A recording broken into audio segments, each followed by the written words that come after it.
રાધે રાધે મિત્રો, આજે આપણે ડુંગરપરી માતાની ધૂણી પર ઘોડિયાલ ગામમાં આવેલી છે, ત્યાં જઈ રહ્યા છીએ. પડગામ તાલુકાનું ઘોડિયાલ ગામ.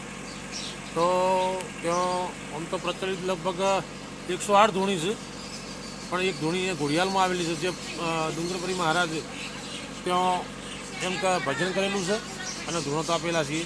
તો ત્યાં જઈએ આપણે. ચલો, જય શ્રી કૃષ્ણ. આ ઘોડિયાલ ગામથી નીકળ્યા હાલ અને ડુંગરપરી મહારાજની ધૂણી તરફ જઈ રહ્યા છીએ. એક રસ્તો જાય છે છીસણા તરફ અને આ રસ્તો જે ગાડી ચાલી રહી છે તે જાય છે ડુંગરપરી મહારાજની ધૂણી પડગામ તરફ. એ રસ્તો પર આવેલું છે, તો ત્યાં આપણે દર્શન કરીએ. બાજુમાં મારી બાજુ આ બાજુ બ્રહ્માણીમાનું મંદિર આવેલું છે, તમે જોઈ શકો છો.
ફોટો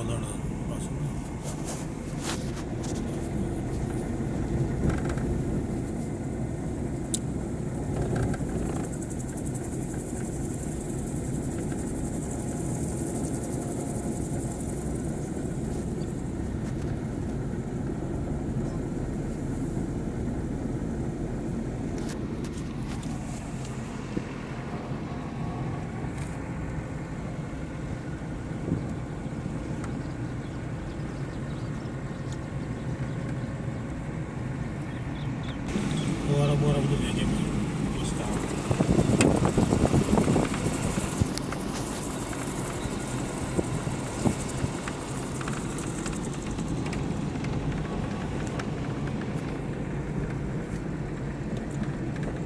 તો ઘોડિયાલથી આશરે લગભગ 1 કિલોમીટર જેટલું આ સ્થળ આવેલું છે, ડુંગરપરી મહારાજની ધૂણી.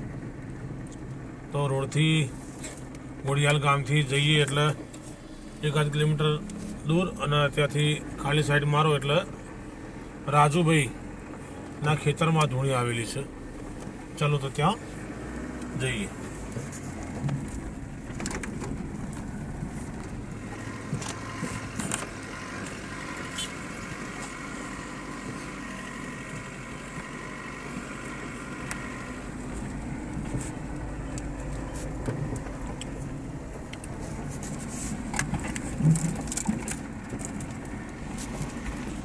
આજુબાજુ બટાકાનું વાવેતર હાલ તો ઘણું ચાલુ છે ભાઈ. બટાકાની ખેતી બહુ થાય છે આ બાજુ. તો આ જે તમને દેખાઈ રહ્યું છે બધા બટાકા વાવેલા છે, ફુવારા પણ ચાલુ છે. કેમ કે લીલું બધું લીલું છમ હાલ તો થઈ ગયું છે. આ બધા ખેતરોમાં બટાકાનું વાવેતર ચાલુ છે.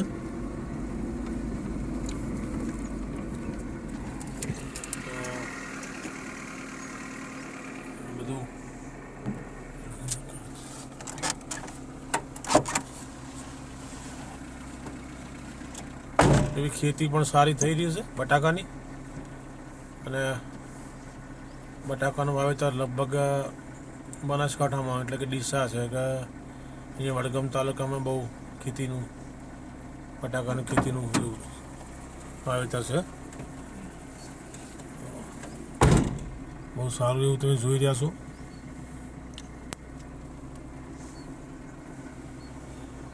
રસ્તા પર જ ખેતીનું વાવેતર આવે છે અને બહુ કુદરતી સૌંદર્ય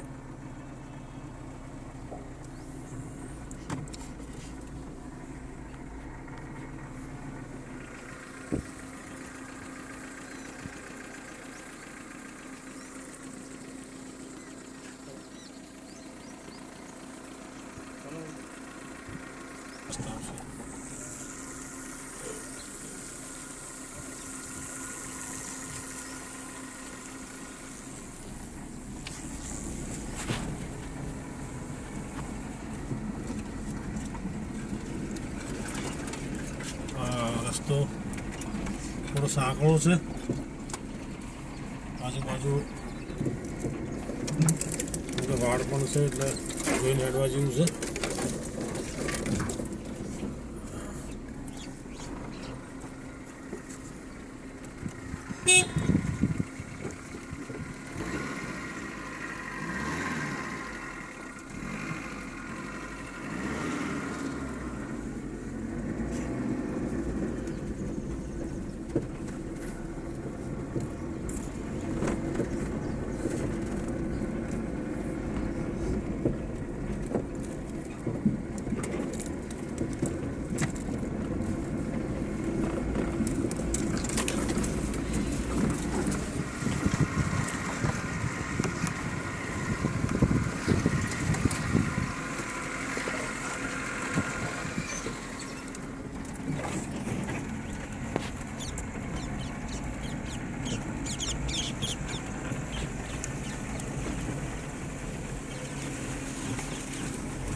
તો મિત્રો આવી ગયા છીએ આપણે ડુંગરપરી મહારાજ ધોણી પર. ચલો હેડો આગળ. તો ત્યાં જઈ રહ્યા છીએ. બહુ પવિત્ર અને સારી જગ્યા છે. મહારાજ ડુંગરપરી મહારાજ અહીંયા ભજન કરેલું છે. તો ભજનનું પરિબળ પણ આજ સુધી આ બધું ચાલી રહ્યું. એમના ભજનો બહુ ચાલે છે. પણ કોઈ પણ જગ્યાએ તમે સાંભળો તો મોબાઈલમાં બીજી રીતે એમના ભજન ચાલુ છે અને સાંભળી શકો છો. તો આપણે આવી ગયા છીએ ડુંગરપરી મહારાજ ધોણી પર. તો ચાલો મિત્રો.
તો અહીંયા શિવજી ભગવાનનું મંદિર છે. મહારાજની ધોણીના સામે જ છે. ડુંગરપરી મહારાજની ધોણીના સામે જ શિવજી ભગવાનનું મંદિર છે. તો તમને દર્શન કરાવું. ઓમ નમઃ શિવાય. ઓમ નમઃ શિવાય. રાધે રાધે. ઓમ નમઃ શિવાય.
આજુબાજુ ઝાડી બહુ છે, મસ્ત એવું વાતાવરણ છે. મહારાજ બાબા ડુંગરપુરી મહારાજ, ભજનિક પુરુષ અને ભાવપુરીના શિષ્ય ડુંગરપુરી મહારાજ. તો એમની ધૂણી પર આપણે આવી જાય છીએ.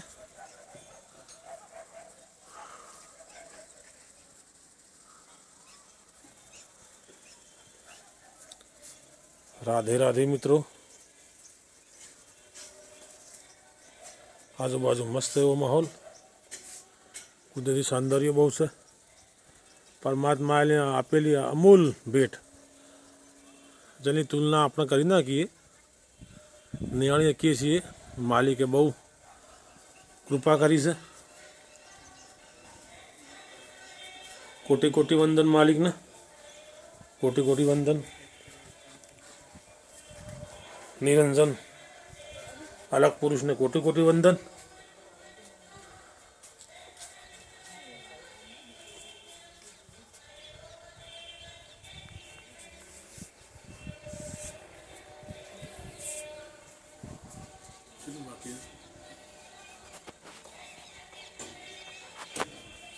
કરવાનું છે.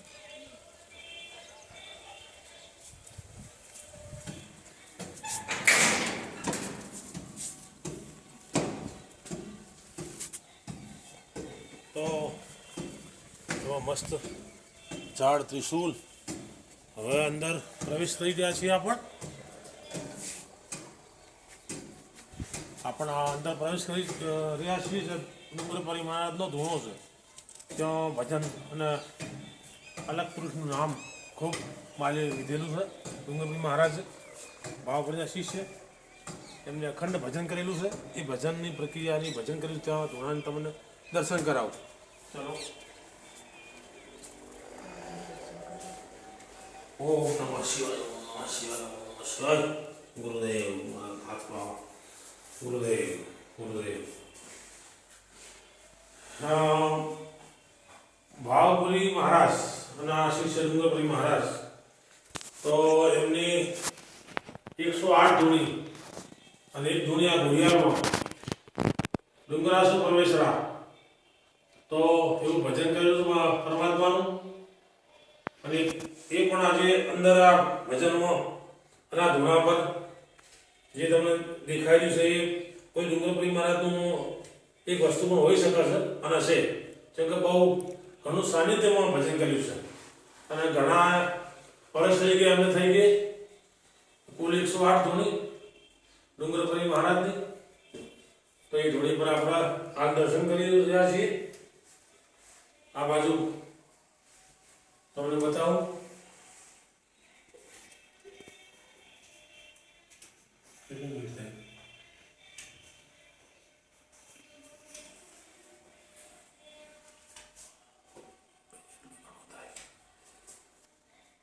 जय हो डुंगरपुरी महाराज की जय हो. जय हो डुंगरपुरी महाराज की जय हो. भक्तो મિત્રો, એમ કે આપણા આત્માને પણ સંતોષ મળે એવી જગ્યા, આપણા આત્માને પણ એકદમ ઠંડક મળે અને કંઈક સારા વિચારો એવા આવે, કંઈક બુદ્ધિ આવે, કંઈક એવી આપણામાં અવગુણના તો જાય એવી જગ્યા ડુંગરપુરી માને ધૂણી પરમાત્માએ અમૂલ ભેટ આપેલી. અને આવી જગ્યાએ આપણે જઈએ તો આપણને પણ કોઈ પરિવર્તન દેખાય.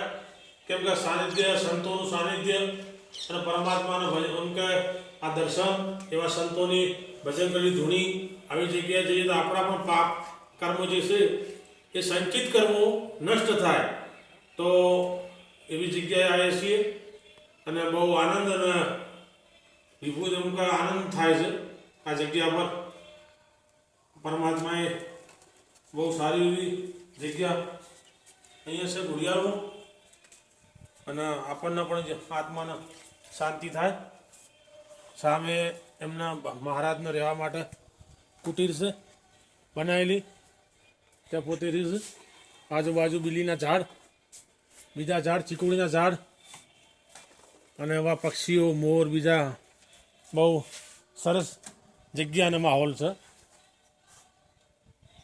આમ તો કહેવાય છે કે ભાઈ બધું ભેળું કરવાનું ખરું, માયા ખરી, બધું ભેળવું છે, અને માયામાં રહીને ભજન કરવાનું છે, બરાબર છે.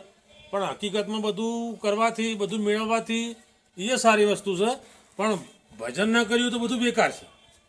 માલિકનું ભજન થોડું કે પણ નથી હોય, અને જે ભજન આપણે જીવનમાં પરમાત્માએ અવતાર આલ્યો તો થોડું ભજન ન થાય તો આ આખો જે તે આપણો અવતાર છે એ લે જાય 84માં.